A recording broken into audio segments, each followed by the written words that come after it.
Bonjour à tous les amis, je suis super enthousiaste de tourner cette vidéo parce que bah voilà, pour moi c'était vraiment la vidéo importante que j'avais envie de tourner.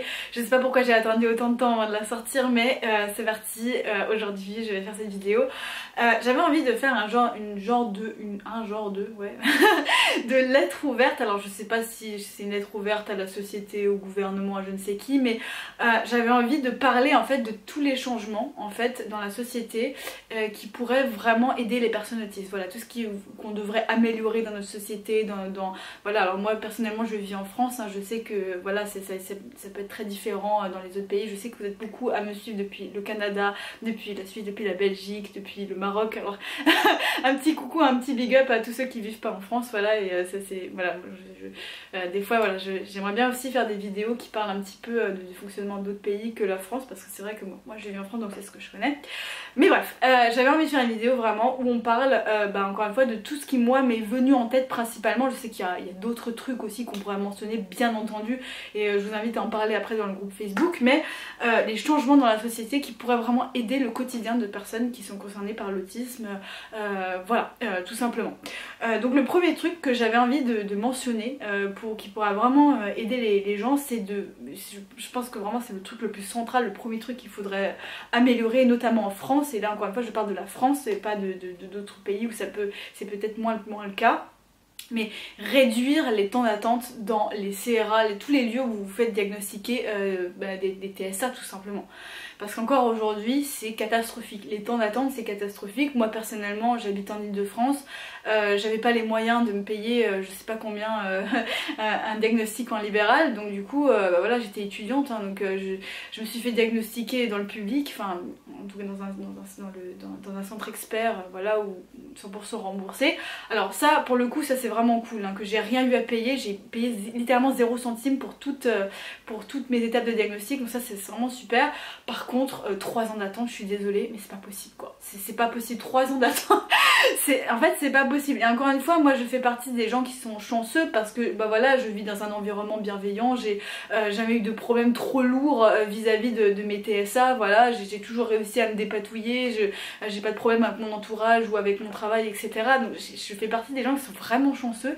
Mais pour des gens qui auraient des difficultés à trouver un travail, qui ont besoin d'aide financière, pour des gens qui sont en détresse psychologique, pour des gens qui vraiment ont des difficultés qui littéralement les empêchent de vivre correctement leur quotidien en tant que personne avec TSA, les délais de diagnostic c'est juste pas possible en fait, c'est juste pas possible.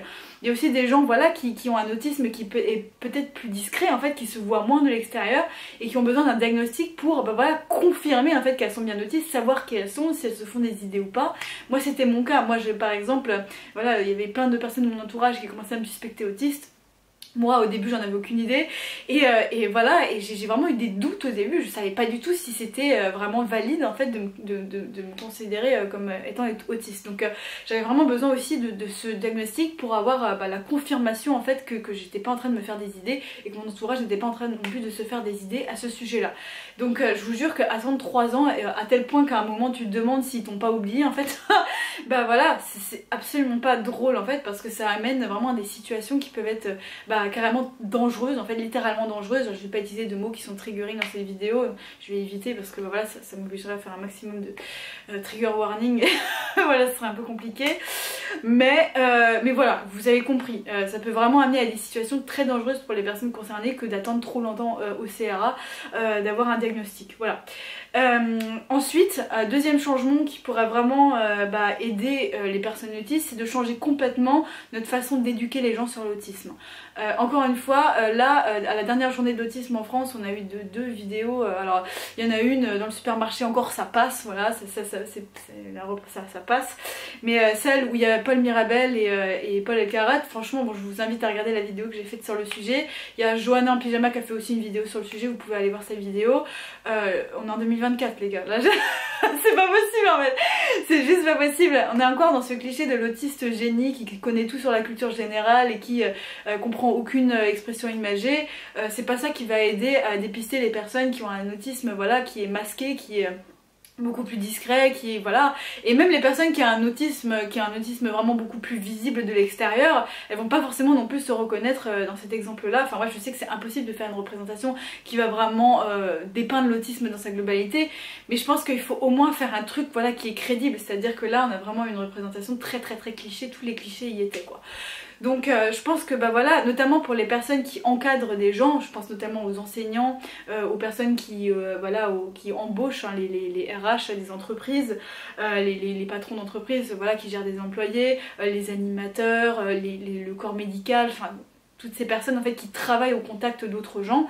Je pense que c'est vraiment hyper important qu'on fasse beaucoup plus de sensibilisation, et notamment de sensibilisation qui soit bien faite et qui explique réellement ce que c'est l'autisme, et non pas à travers les clichés voilà, qu'on voit dans les vidéos du gouvernement à la journée de sensibilisation de l'autisme.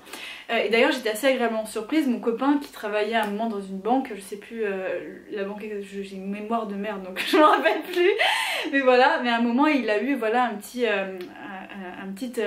exercice de sensibilisation. C'était un genre des diapositives comme ça qui s'alignaient, et voilà, il pouvait regarder ça depuis son ordinateur via son entreprise.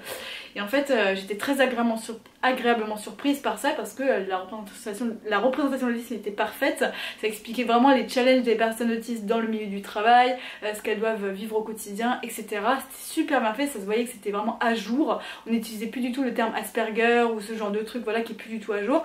Donc ça c'est vraiment le truc qu'il faut faire plus en fait, voilà, plus de ça, des trucs qui sont bien faits, qui se basent pas sur les clichés, parce que plus on va appuyer sur les clichés et plus les personnes autistes vont avoir du mal en fait à être validées telles qu'elles sont, parce qu'on va, voilà, on fait trop l'association entre encore, comment il s'appelle, Rainman et les autistes, alors que on sait très bien que c'est dépassé depuis des années. Donc voilà, ça c'est la deuxième chose que je voulais noter.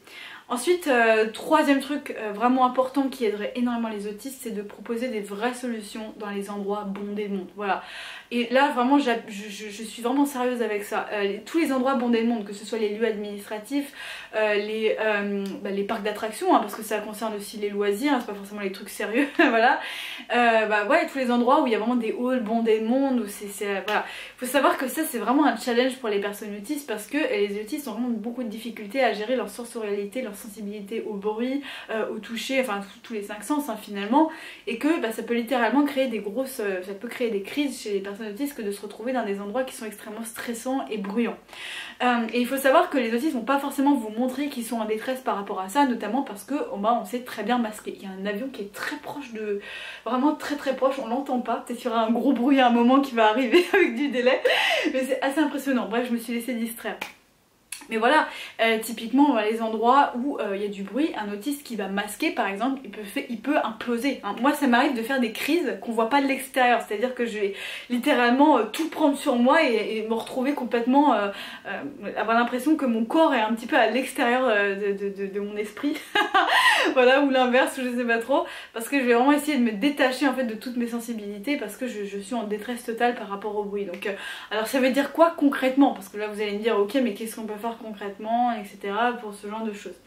Par exemple j'ai vu que il me semble que c'était aux États-Unis qu'ils avaient fait ça, mais c'était dans un parc d'attractions, par exemple pour pas faire la queue dans le monde et pas être compressé contre les gens, les personnes qui ont une autorisation parce qu'elles ont un diagnostic d'autisme, on va les autoriser à faire la queue dans un endroit calme, c'est à dire que les personnes vont attendre tout aussi longtemps que les gens qui font la queue de façon classique, sauf qu'elles vont le faire dans un endroit calme, et ensuite une fois que leur temps sera passé, on va les mettre directement dans les attractions sans qu'elles aient à être collées aux autres gens et dans le bruit, etc. C'est tout con hein, comme exemple, mais ça c'est vraiment un truc qui peut aider, juste avoir des zones en fait de calme en fait, où les personnes autistes peuvent patienter, peuvent tout simplement se ressourcer aussi, notamment oui voilà aussi si vous allez à des concerts où il y a énormément de foule et de monde, etc. avoir un petit peu des cabines en fait où les autistes peuvent se ressourcer dans le silence et prendre des pauses sensorielles tout simplement. Ça c'est typiquement le genre de choses qui peut énormément aider, voire changer la vie de certains autistes, notamment celles qui sont le plus sensibles à ce genre d'hyperstimulation. Voilà. Il y a aussi les heures calmes, hein. Alors ça c'est un truc à peu près... où ils ont fait une tentative de mettre ça en place en France, hein, les heures calmes, c'est-à-dire des heures dans notamment les supermarchés où il y a moins de luminosité, moins de bruit, moins d'annonces, etc. Bon, pareil, j'en ai parlé un petit peu dans ma vidéo sur les vidéos du gouvernement. Pour l'instant, c'est loin d'être bien appliqué, c'est loin d'être bien fait, c'est encore trop précaire et loin d'être une réelle solution viable pour le moment. Il y avait un dernier truc aussi que j'avais noté, c'est qu'il y a beaucoup de personnes autistes qui vont se voir refuser par la MDPH la carte de priorité, la CMI, ou je sais plus comment on appelle ça, carte mobilité inclusion, je sais plus comment on appelle ça, voilà, la CMI il me semble, parce qu'on va considérer qu'elles sont pas assez autistes, ou pas assez ceci, ou pas assez cela. Et en fait, ce genre de carte de priorité, on se rend pas compte à quel point ça peut aider les personnes autistes, et notamment des personnes autistes dont le handicap est moins visible. Notamment parce que bah voilà, ça vous permet de pas faire la queue au supermarché quand vous êtes en détresse au supermarché. Et encore une fois, la détresse au supermarché des personnes autistes ne se voit pas forcément. Hein, encore une fois, on va masquer, on va cacher qu'on se sent pas bien, on va rester digne en fait devant les gens qui sont autour de nous quand on y arrive. Donc c'est pas forcément quelque chose qui se voit. Et pareil, dans les transports, bah voilà, une personne autiste peut se sentir en détresse parce que bah voilà, il y a beaucoup de monde dans les transports, on est collé, il fait chaud, c'est très difficile sensoriellement. Et voilà, permettre aux personnes autistes d'avoir la priorité sur les places assises, et notamment pour mieux gérer tout ça, encore une fois, ce serait vraiment ce serait vraiment pas de refus, voilà, tout simplement. Et voilà, encore une fois, c'est beaucoup refusé aux personnes autistes, hein, la CMI, il y a beaucoup de gens qui font la demande auprès de la NDPH qui reçoivent pas à la CMI, alors que ça pourra vraiment leur changer la vie au quotidien, notamment dans les transports et dans les supermarchés. Voilà. Ensuite, autre truc que j'avais noté qui est un peu plus niche, mais duquel j'avais vraiment envie de prendre la parole, c'est de développer l'offre des chiens d'assistance pour les personnes autistes. Alors je sais que tous les autistes, c'est pas une solution de miracle pour tous les autistes, parce qu'il y a des autistes qui aiment pas les chiens, qui aiment pas l'odeur des chiens notamment, ou qui sont pas sensibles aux animaux, ce genre de choses, enfin bref. Mais il me semble qu'en France il n'y a qu'une seule association qui propose ça, c'est-à-dire vraiment des chiens certifiés, voilà, qui ont vraiment, voilà, je sais pas comment on appelle ça, le badge ou la certification qui permet de dire qu'un chien est un chien d'assistance et qu'il a le droit d'aller partout, c'est-à-dire dans les lieux publics, les transports, les magasins, les machins, les trucs. J'ai l'impression que dans d'autres pays c'est beaucoup plus développé, voilà, et en France on est littéralement en retard. C'est presque impossible en fait en France d'avoir un chien d'assistance pour les personnes autistes. Vous allez me dire, mais qu'est-ce que peut faire un chien d'assistance pour une personne autiste? Il y a plusieurs choses que le chien peut faire. Déjà il peut faire du guidage léger, si la personne est en détresse et qu'elle a besoin d'aller dans un endroit calme, le chien peut guider la personne vers un lieu calme. Il peut aussi faire de la gestion de crise, c'est-à-dire qu'il peut détecter les crises avant que la personne autiste se rende compte qu'elle va faire une crise, notamment parce qu'ils ont un odorat très développé qui permet de sentir la sueur qui est vraiment caractéristique du stress en fait finalement, donc ils peuvent prévenir les crises en avance. Ils peuvent aussi faire de la pression, c'est-à-dire s'allonger sur les genoux de la personne pour créer en fait du poids et en fait apaiser la personne, voilà. Aussi la présence du chien peut aider la personne à se sentir mieux, moins stressée, etc., l'apaiser au quotidien quand elle est anxieuse. Donc vraiment, que ce soit pas développé plus en France, et déjà même pour les personnes qui sont aveugles, qui ont des problèmes qui sont malvoyants, etc. Moi j'ai une personne de mon entourage qui est très malvoyante, elle a eu pas mal de difficultés à avoir son chien de guide, voilà, son chien guide. Donc franchement, je pense que ça vraiment c'est un truc qui vaudra vraiment le coup d'être développé, et qu'il n'y ait pas que Auticea, il me semble que c'est Auticea, une association en France qui gère ça, plus d'associations qui permettent, voilà, d'avoir une plus grande offre tout simplement de chiens qui peuvent aider les personnes autistes au quotidien. Voilà, je pose ça comme ça, je sais pas si ça va avoir un quelconque impact, mais enfin voilà, j'aimerais beaucoup voir ça se développer en France notamment. Ensuite, un des trucs que j'étais obligée de mentionner aussi, c'était d'accompagner 3 fois plus les personnes autistes pour trouver du travail, tout simplement, et pas seulement trouver du travail, mais aussi garder un travail, tout simplement. Alors ça passe par vraiment plein de choses. Déjà, c'est d'accepter davantage de diversité dans son entreprise, donc forcément ça veut aussi dire faire des aménagements pour les personnes qui ont aussi un handicap. Et l'autisme, voilà, ne fait pas exception à ça. Il y a beaucoup de personnes, voilà, qui déjà non seulement vont avoir du mal à avoir un diagnostic, mais du coup si on n'a pas de diagnostic on peut aussi pas demander la RQTH, et c'est la reconnaissance de travailleurs avec handicap, hein, tout simplement. Et en fait cette RQTH elle permettrait en fait tout simplement d'avoir des aménagements de poste qui permettent de moins subir ces hypersensibilités, ces difficultés avec le social, etc. Tout simplement en adaptant le poste de travail à la différence de la personne. Voilà.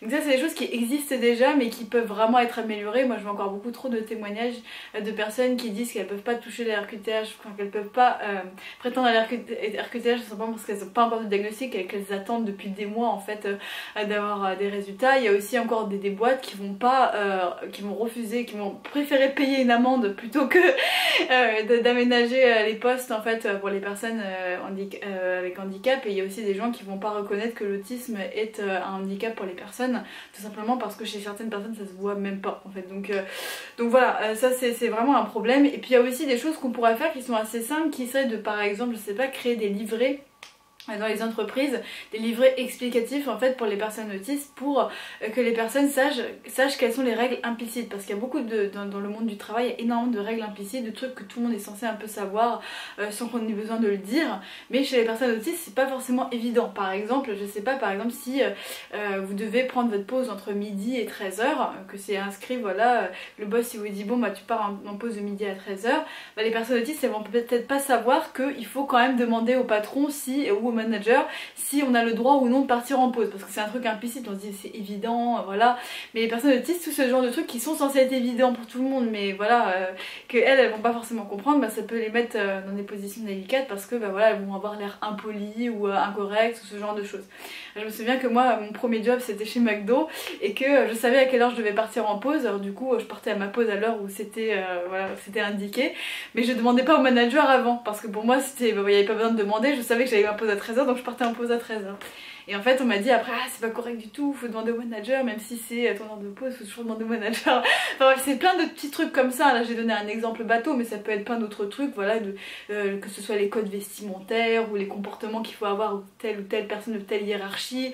Enfin bref, c'est tous ces trucs qui sont implicites et qui sont pas forcément indiqués aux personnes neurotypiques. Alors des livrets comme ça qui expliquent ça aux personnes dans la neurodivergence, aux personnes autistes, voilà, ça pourrait vraiment faciliter le quotidien, notamment dans la vie au travail. Et puis évidemment, voilà, pour les personnes qui peuvent pas travailler, il y a énormément de personnes autistes qui peuvent juste pas travailler par rapport à leur handicap, c'est trop compliqué, et qui se voient encore refuser bah, voilà, des aides financières desquelles elles auraient besoin. Ça c'est pareil, il faut évoluer un petit peu aussi dans ce sens. Voilà, un petit peu, bon, il faudrait beaucoup évoluer en réalité dans ce sens pour améliorer la vie des personnes qui sont touchées par les TSA. Bref, et le dernier truc que j'avais noté aussi dans ma liste, c'est faciliter les démarches administratives et aider les personnes autistes, voilà, à mieux naviguer toutes les démarches administratives. Et là je parle évidemment aussi beaucoup pour mes abonnés français et françaises, parce que chez nous c'est un enfer l'administratif, et je pense que notamment aussi c'est vraiment difficile de notamment créer sa boîte en France, voilà, d'être auto-entrepreneur en France, tellement administrativement c'est anxiogène en fait. Et moi en tant qu'auto-entrepreneur, bon bah, là j'ai réussi un petit peu à dépasser tous les défis, parce que je me suis énormément formée, j'ai fait énormément de recherches, j'ai cherché sur les forums les réponses à mes questions, mais je peux vous dire les amis que c'était un cauchemar. Et je sais que il y a énormément d'autistes qui ont une phobie monstrueuse de l'administratif, parce que voilà, ça fait partie des difficultés que les personnes autistes doivent naviguer, remplir les trucs, faire les démarches administratives, ce genre de choses. Il y a beaucoup d'autistes qui ont besoin d'aide, d'être accompagnés pour ce genre de choses. Bon bah voilà, si on pouvait faciliter ça pour les personnes autistes, et notamment pour les autistes qui voudraient créer leur boîte parce qu'ils trouvent pas leur bonheur en fait dans les entreprises classiques, tout simplement parce que bah voilà, leur différence est trop incompatible avec le monde du travail, bah voilà, au moins faciliter le fait que les personnes autistes puissent créer leur boîte, ce serait quand même assez bien. J'ai vu un témoignage d'une dame à un moment qui disait qu'elle avait reçu un accompagnement par rapport à ça, et ça c'est vraiment, il faut le développer davantage, parce que bah voilà, ça pourrait vraiment faciliter la vie voilà, de façon même assez drastique, on va dire. Voilà, donc ce sera la fin de cette vidéo. Si t'es nouveau sur la chaîne, regarde dans la description, t'as plein de ressources complémentaires, des podcasts où je parle de traits autistiquement connus, mon e-book où je te raconte un peu mon parcours et mes solutions pour naviguer avec les TSA dans la vie de tous les jours, j'ai plein de trucs, va voir un groupe Facebook pour discuter avec nous parce que les commentaires sont désactivés. Bref, et d'ici là, bah, je te dis à très vite pour un nouveau contenu. Salut salut.